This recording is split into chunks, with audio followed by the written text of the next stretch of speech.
আসসালামু আলাইকুম, সবাই কেমন আছেন? আশা করি ভালো আছেন। তো দেখেন বিয়ের অনুষ্ঠানে চলে গেছি, আমরা সবাই এক টেবিলে বসে খাইতাছি। তো চিন্তা করলাম এই খাওয়ার এই মুহূর্তটা সবার মাঝে তুলে ধরি। তো সবাই এক টেবিলে বসে আমরা সবাই খাইতেছি।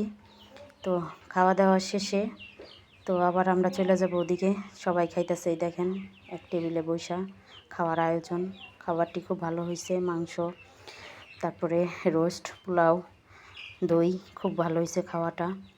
তো এই ভিডিওটা আপনাদের কাছে কেমন লাগলো অবশ্যই জানাবেন, ভালো লাগলে শেয়ার করবেন। আর ফাইনালি যাদেরকে নিয়ে এই অনুষ্ঠানে, এই হলো সেই নতুন বউ, আমার নাতি বউ, আর এই হলো আমার নাতি। তো দেখেন বউটা খুব সুন্দর। আপনাদের কাছে বউটা কেমন লাগলো অবশ্যই জানাবেন। তো এখানে আবার একটু দুষ্টামিও করতেছি।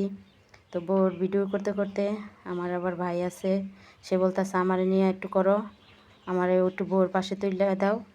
তখন উনিও এসে বউর পাশে বসছে। তো দেখেন বলতেছে এটা আমার বউ, আমার ভাই লাগে। তো ওনারও নাতি বউ লাগে, দুষ্টামি করতেছে। তো দেখেন একসাথে বসা। তো ভিডিওটা আপনাদের কাছে কেমন লাগছে অবশ্যই জানাবেন, আর ভালো লাগলে লাইক কমেন্ট শেয়ার করবেন। তো আজকে এই পর্যন্তই। আল্লাহ হাফেজ।